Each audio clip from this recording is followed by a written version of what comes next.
ভারতবর্ষ সনাতন হিন্দু ধর্মের দেশ। বাড়ির ছেলে মেয়েদেরকে পড়াশুনো করাবেন, বেশি কিছু নয়। ভারতবর্ষের নদ নদীগুলোর নাম পড়াবেন। কি নাম আছে নদীগুলোর? গঙ্গা, যমুনা, সরস্বতী, নর্মদা, সিন্ধু, কাবেরী, কংসাবতী, মাতলা, রূপনারায়ণ আছে, দামোদর আছে। আচ্ছা, এরম কোন নদীর নাম পাওয়া যায় কি? রোকেয়া, রিজিয়া, সুলতানা, রুকসানা, আমিনা, মুমতাজ আছে? আছে? নেই, নেই। এখানেই প্রমাণ হয় এটা সনাতন হিন্দু ধর্ম। হ্যাঁ, এর পরেও যখন দেখা যায় প্রত্যেক মুসলমান ভাইয়েরা দিনে 5 বার নামাজ পড়ে, ভোর 5টায়, দুপুর 12টায়, বিকেল 3টায়, বিকেল 5টায়, সন্ধ্যে 7টায়, 1 মিনিট এদিক ওদিক হয় না। হ্যাঁ, প্রত্যেক দিন নামাজ পড়ে। যখন মুসলমান বাড়ির ছেলেরা মসজিদে যায় নামাজ পড়ার জন্য, একটু পোশাকটা দেখেছেন কি? সাদা পাঞ্জাবি, সাদা লুঙ্গি, সাদা টুপি। আজ পর্যন্ত যদি কোনো মুসলমানকে দেখাতে পারেন মোবাইলের ছবি তুলে আমায়, যে কোনো মুসলমান মসজিদে যাচ্ছে নামাজ পড়তে লাল রঙের একটা বাগ ছাপ দেওয়া গেঞ্জি আর 20 জায়গায় ছেঁড়া প্যান্ট পরে, আপনি যে শাস্তি দেবেন আমি মাথা পেতে নেব, যায় না। কেন বলুন তো? ধর্মস্থানটাকে সম্মান করে। ধৃ ধাতু মন প্রত্যয়, তাকে ধর্ম বলে বলা হয়। ভারতবর্ষের মাটিতে যে সমস্ত মুসলিম ভাইরা মন্দিরে নয় মসজিদে যায় নামাজ পড়বার জন্যে, তারা মসজিদের পোশাক পরে নামাজ পড়তে যায়। আর হিন্দু বাড়ির ছেলেরা প্রত্যেক দিন সন্ধেবেলায় পাড়ার মন্দিরের বাইরে আলো জ্বালিয়ে বসে বসে তাস খেলে। এগোবে কারা? ওরা না আমরা। হ্যাঁ, মন্দির জুয়ো খেলার জায়গা, মন্দির তাস খেলার জায়গা। লজ্জা করে না? হ্যাঁ, নিজের ঘরে তোমার মা যে ঠাকুর ঘরটা তৈরি করেছে, লক্ষ্মীর ঘট পেতেছে, ওইখানে গিয়ে খেলো যাও তাস। তাহলে বুঝবে কত চালে কত মুড়ি। ভগবানকে মাসির ছেলে মনে হচ্ছে। হ্যাঁ, লোক আবার উদাহরণ দেয়, দাদা মন যদি ঠিক থাকে না তাহলে সব ঠিক। মনটা ঠিক, হ্যাঁ, মন যদি চাঙ্গা, পাঞ্জাবির পকেটে গঙ্গা। ইস কি সুন্দর সাজিয়েছে একবারে। তাহলে যে লোকটা বাগনান থানায় পুলিশের চাকরি করে, কালকে সকালবেলায় লুঙ্গি পরে থানায় চলে যাবে। যখন বড়বাবু জিজ্ঞাসা করে, আবার লুঙ্গি কেন? পুলিশের পোশাক কথা বলে। স্যার, মন যদি পুলিশ থাকে না, ওসব পোশাক টোশাক পরতে হয়নি, লুঙ্গি পরে ডিউটি দিয়ে দেবো।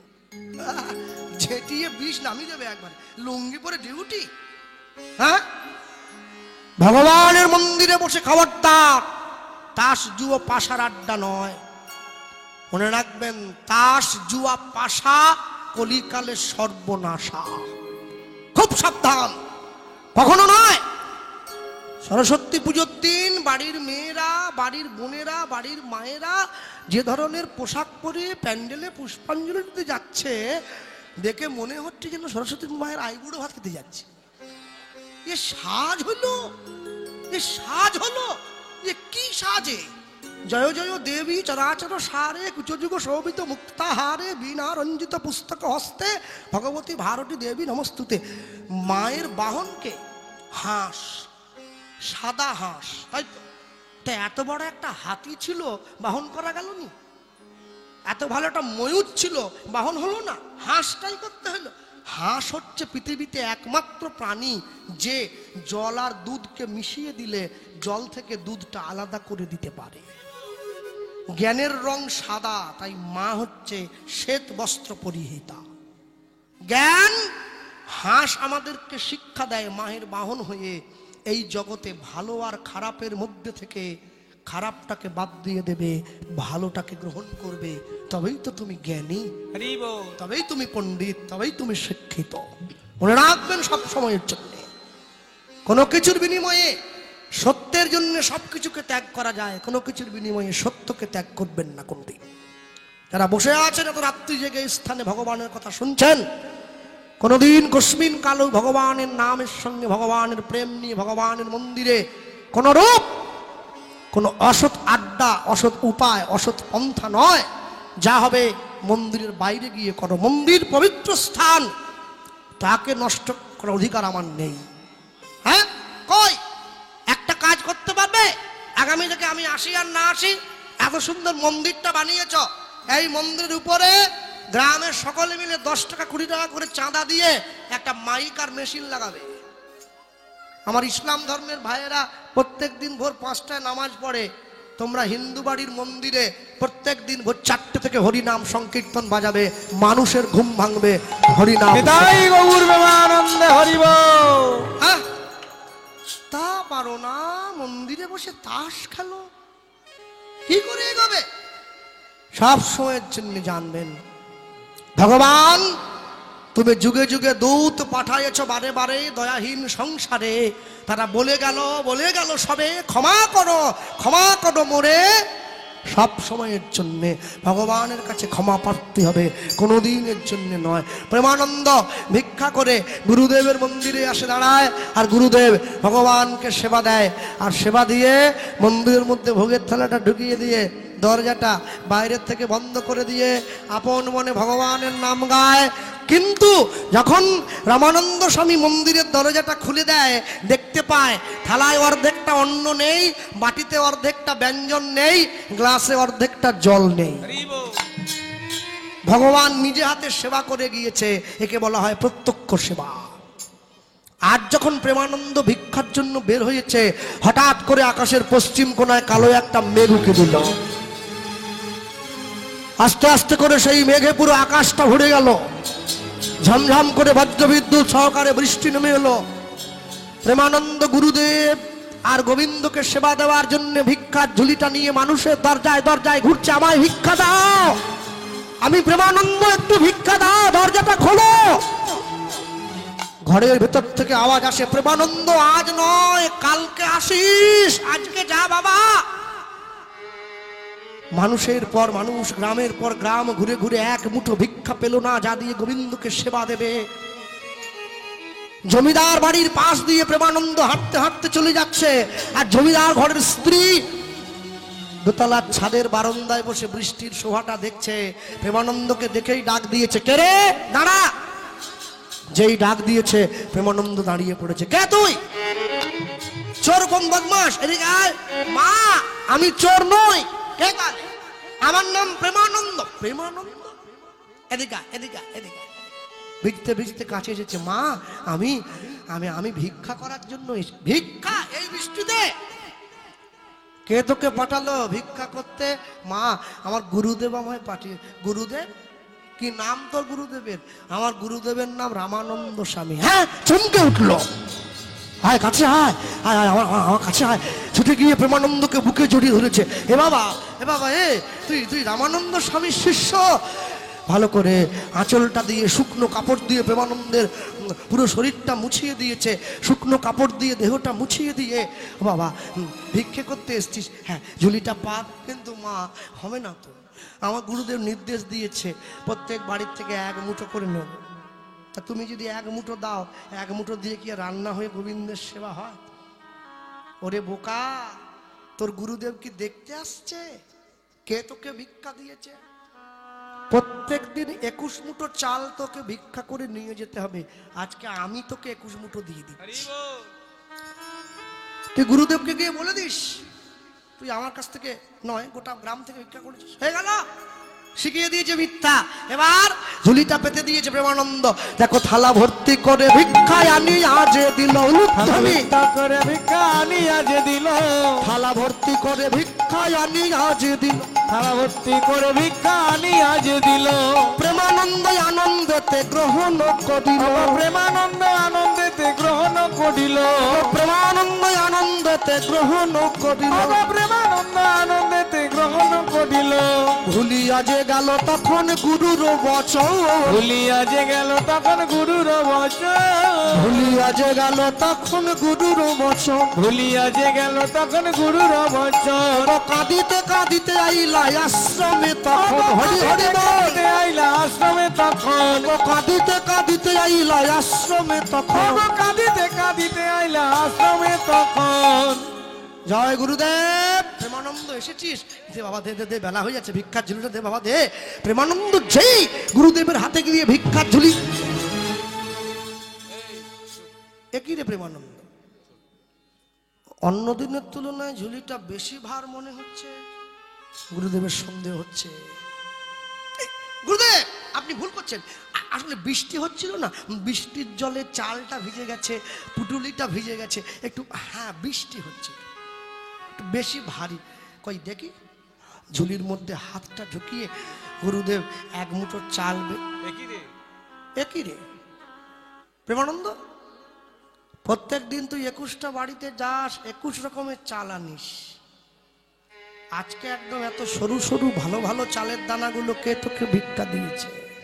প্রেমানন্দ দেখছে এবার তো ধরা পড়ে। গুরুদেব আজকে আমি যাদের বাড়িতে গিয়েছিলাম না, সকলে জমিদার। হ্যাঁ 21টা জমিদার বাড়ি ঘুরে এসছিস? হ্যাঁ। জমিদার বাড়ির লোকেরা কি আর মোটা চাল খায়? সব সরু চাল। ওই জন্য যাক, তাহলে আমার গোবিন্দ অনেকদিন পরে সরু চালের অন্ন পাবে, বল ভগবান। যা বাবা দা, তুই স্নান টান করে আন্নি কর, আমি যাই, ছুটে গিয়ে আমি একটু রান্না বান্না করে গোবিন্দকে সেবা দিয়ে দেই। ছুটে গিয়ে গুরুদেব রান্না করে ভগবানের মন্দিরে ওই ভোগের থালাটা ঢুকিয়ে দিয়েছে, আর ঢুকিয়ে দিয়ে দরজাটা বাইরে থেকে বন্ধ করে দিয়ে হাতে তালি দিয়ে হরিনাম গাইছে। কৃষ্ণ নামের মালা গেথে, কৃষ্ণ নামের মালা গেথে, কৃষ্ণ নামে মালা গেথে, কৃষ্ণ নামের মালা গেথে, গলায় পরে না ওগো রাধা নাম, সাদা বাঁশি সুর ভরে না। কৃষ্ণ নামের মালা গেথে, তাই কৃষ্ণ নামের মালা গেথে, গলায় পড়ে না রাধা নাম, সাদা বাঁশি সুর ভরে না। ও মা রাধা নাম, সাদা বাঁশি সুর ভরে না। কৃষ্ণ নামের মালা গেথে, কৃষ্ণ নামের মালা গেথে, হরি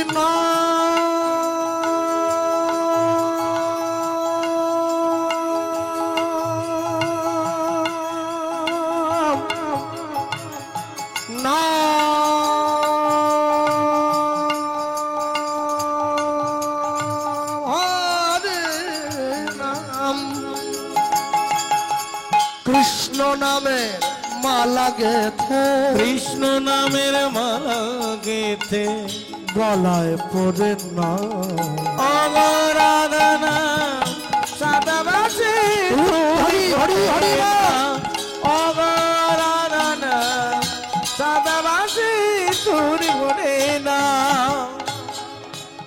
আপন করিয়া গাহ সেই নাম, শান্তি পাইবে তুমি, পাবে পরে ত্রাণ। আপন করিয়া গাও সেই নাম, নাম গাও,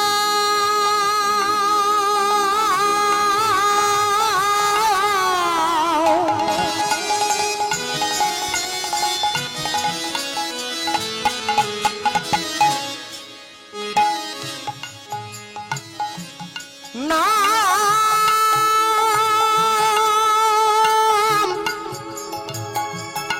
হরি নাম, কৃষ্ণ নাম, হরি নাম, গাহ নাম, নাম নাম অবিরাম, গাহ নাম, গাহ নাম। আপন করিয়া গাও সেই নাম, শান্তি পাইবে তুমি, পাবে পরে প্রাণ। আপন করিয়া গাও সেই নাম, শান্তি পাইবে তুমি পাবে পরিত্রাণ তোমার মানব জনম ধন্য হইবে যাইবে ব্রজধাম তোমার মানব জন ধন্য হইবে যাইবে ব্রজধাম তোমার মানব জনম ধন্য হইবে যাইবে ব্রজধাম তোমার মানব জন ধন্য হইবে যাইবে ব্রজধাম প্রাণ ভরে নাম গাও নাম গাও নাম গাও রাধা নাম হরি হরি বল, হরি বল। করে না ও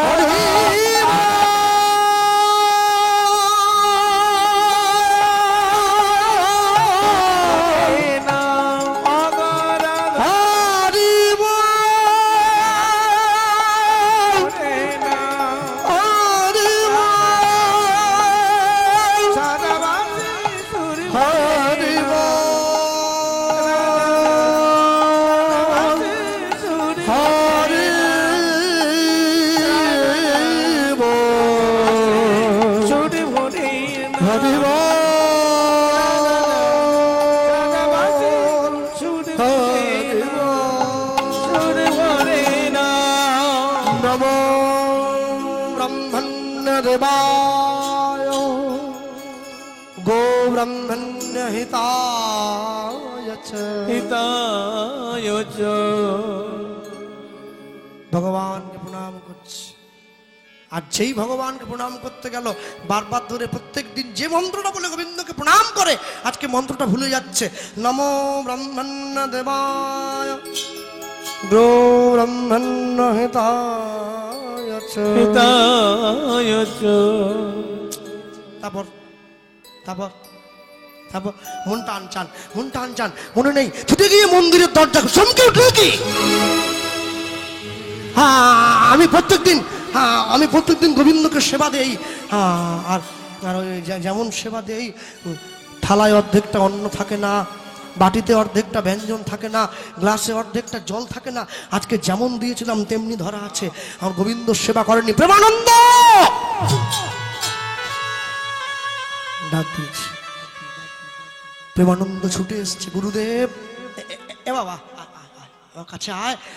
ছুটে গিয়ে প্রেমানন্দ গুরুদেবের সামনে দাঁড়িয়েছে। গুরুদেব আমার ডাকছেন, আমায় ডাকছেন? হ্যাঁ হ্যাঁ না মানে আপনারা একটা কীর্তন আছে দেখবেন, যত বড়ই মহোৎসব হোক কিছু কিছু কীর্তন আছে যেগুলো না গাইলে মহোৎসব সম্পূর্ণ হয় না।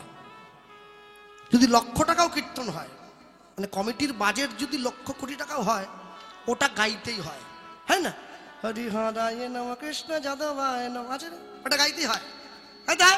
কিন্তু এবার শ্রী গোবিন্দ গোপীনাথ মধুসূদন না কি আছে নাকি, ভুল বললাম আসলে মনে থাকে না, বয়স হচ্ছে না, বুঝলেন সবগুলি। হ্যাঁ তারপর লাইনটা কি ছিল? হ্যাঁ যাদবায় মাধবায়, আমি ভুলি নাই। হ্যাঁ আমি ভুলি নাই। এটি মহাপ্রভুর হাতে লেখা, হরি হরায় নম কৃষ্ণ যাদবায় নম। কিন্তু মহাপ্রভু এই লাইনটা লেখেন নাই যাদবায় মাধবায় কেশবায় নম, লেখেন নাই। মহাপ্রভু লিখেছেন শ্রী গোবিন্দ গোপীনাথ শ্রী মধুসূদন। এই কীর্তনটাকে কি বলে জানো? এটাকে বলা হয়, দেখবেন এই পদ যেখানে লেখা আছে বইতে, উপরে লেখা আছে নাম সংকীর্তন পূর্ণ। আচ্ছা কেন পূর্ণ? এটি গাইলে হরিবাসর সম্পূর্ণ।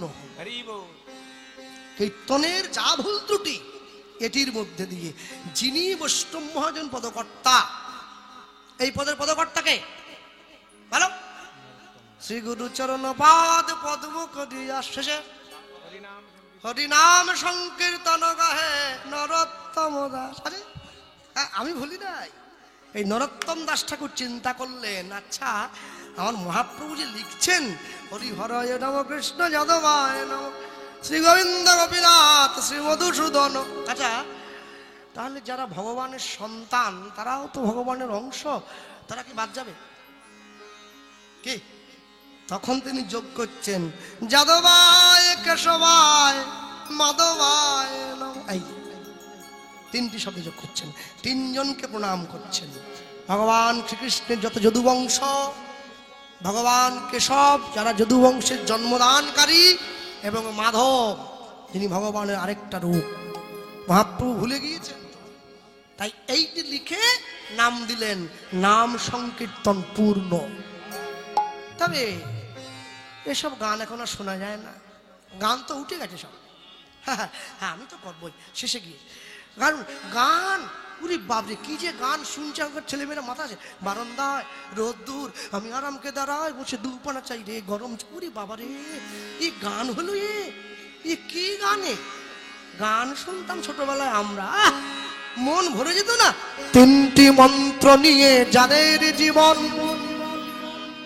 সত্যম শিবম সুন্দরম, দুঃখের পৃথিবীটা তাদের কাছে এক আনন্দ আশ্রম, এক আনন্দ আশ্রম, এক আনন্দ আশ্রম। যায়নি তাই এ গান এখন আর শুনতে পাওয়া যায় না। যে গানে মানুষের প্রাণ ভিজে যায়, যে গানে মানুষের চোখ ভিজে যায়, তাকেই তো গান বলে। যে গান মানুষের প্রাণে প্রবেশ করে ওকেই তো গান বলে। যে গান কান পর্যন্ত যায় ওকে গান বলে। যখনই গুরুদেব ডেকে পাঠিয়েছে, প্রেমানন্দ এদিকে আয়, প্রেমানন্দ গুরুদেবের সামনে দাঁড়িয়েছে। গুরুদেব আমায় ডাকছেন, এ বাবা, এ প্রেমানন্দ বলতো বাবা, আমি তোকে প্রত্যেক দিন যে নিয়মে ভিক্ষা করতে বলি তুই আজকে সেই নিয়মে ভিক্ষা করেছিস? হ্যাঁ গুরুদেব, আপনি যেমন শিখিয়েছেন। আপনি তাহলে তুই যদি আমার দেখানো পথে ভিক্ষা করে থাকিস, তাহলে আমার গোবিন্দ সেবা করছে না কেন? কি জন্য সেবা করবে না? গুরুদেব আপনি কি বিড়বিড় করে বলছেন? আমার সঙ্গে আয়। হাত ধরে প্রেমানন্দকে ঠাকুর ঘরের মধ্যে নিয়ে গেছে। নিয়ে গিয়ে গুরুদেব দেখাচ্ছে, প্রেমানন্দ তাকিয়ে দেখ, প্রত্যেক দিন তুই ভিক্ষা করে আনলে আমি রান্না করে গোবিন্দকে সেবা দেই। সেবা দিয়ে যখন দরজাটা বাইরে থেকে বন্ধ করে দিয়ে কীর্তন গিয়ে দরজাটা খুলি, ওরে আমি দেখতে পাই থালায় অর্ধেকটা অন্ন নেই, বাটিতে অর্ধেকটা ব্যঞ্জন নেই, গ্লাসে অর্ধেকটা জল নেই। ভগবান নিজের সেবা করে যায়। কিন্তু আজ আমি দরজা খুলে দেখছি বাবা, যেমন দিয়েছিলাম তেমনি পড়ে আছে। সত্যি কথা আমায় বল না বাবা, আমি তোকে যেমন। এইবারে কিন্তু প্রেমানন্দের মনে একটু অনুতাপ এসেছে। আমি গুরুদেবকে মিথ্যে বলছি। জীবনে 3 জায়গায় মিথ্যে কথা বলতে নেই, পিতা মাতার কাছে, চিকিৎসক বা ডাক্তারবাবুর কাছে, আর সাধুগুরু বৈষ্ণবের কাছে। এইবারে প্রেমানন্দ গুরুদেবকে বলছে, গুরুদেব আমি আপনাকে সত্যি বলি নাই, মিথ্যা বলেছি। কি মিথ্যা? যেই বলেছে, এইবারে প্রেমানন্দ বলছে, ঝড় বৃষ্টি বজ্রপাত দুর্দৈব দেখিয়া দেখিয়া কেমনে পাইব ভিক্ষা, শুধু কাঁদে মোর হিয়া, কাঁদে মোর হিয়া। এক ঘর হইতে আমি অন্য ঘরে যাই, ঘরে যাই। কেহ না দিল যে ভিক্ষা, কেহ ফিরিয়া না চায়, ফিরিয়া না চায়। জমিদার ঘর নিমরে করুণা করিয়া, করুণা করিয়া 21 মুষ্টি চাল দিল মোর ঝুলিতে ভরিয়া।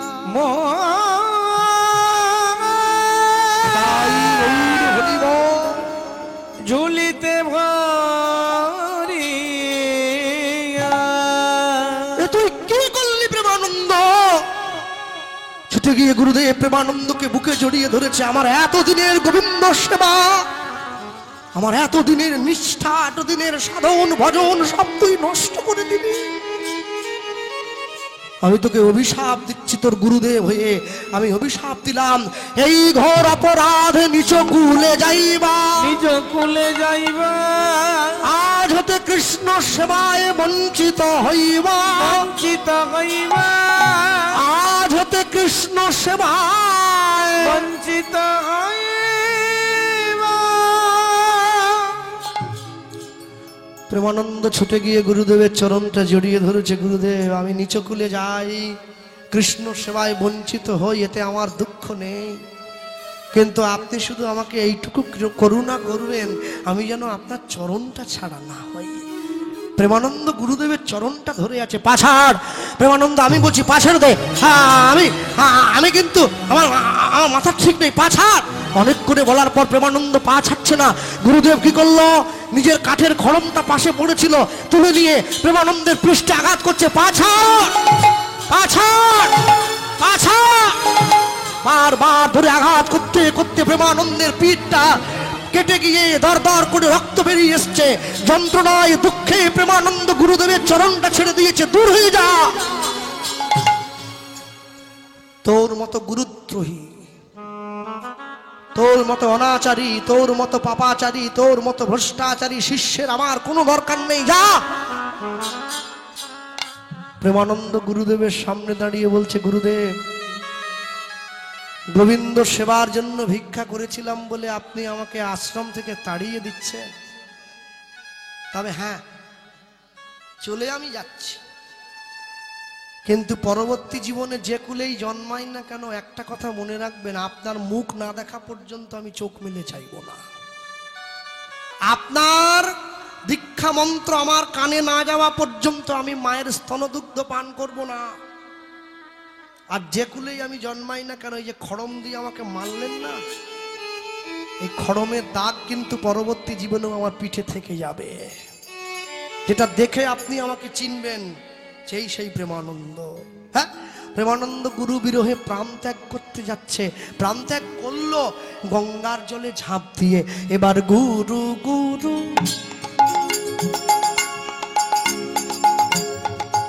গুরু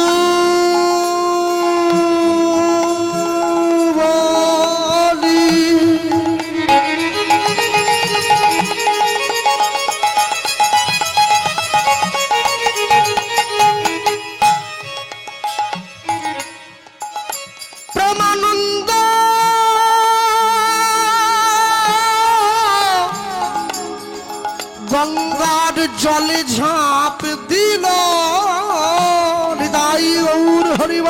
এবার গুডু গুডু গো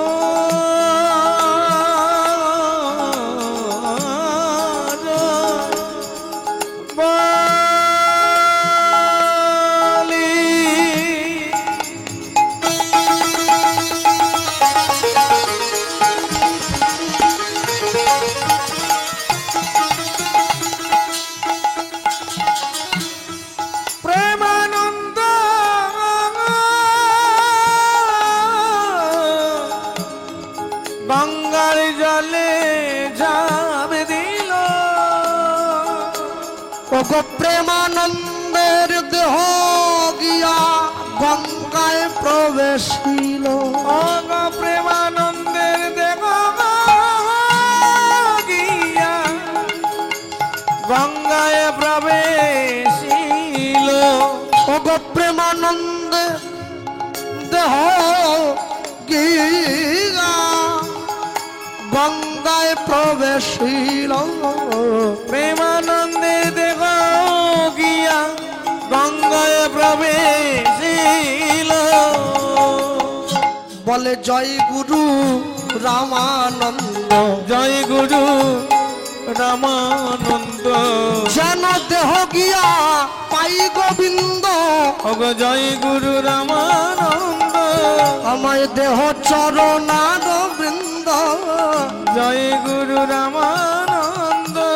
আমায় অন্তিম কালে দিও চরণ স্কন্দ। জয় গুরু রামানন্দ। আমি প্রেমানন্দ পরমানন্দে জয় উলুধ্বনি। গুরু রামানন্দ। আমার দূর কর গো দ্বিধাদ্বন্দ্ব। জয় গুরু রামানন্দ। হরি গুরুদেবের জয় দিয়া নাই। হরি হরি বল। আনন্দ জয় আনন্দে জয় গুরু। জয় গুরু রামানন্দ। গুরু রামানন্দ বলি প্রেমানন্দে দেখ গিয়া গঙ্গায় প্রবেশিল অগ প্রেমানন্দে দেখ গিয়া গঙ্গায় প্রবেশিল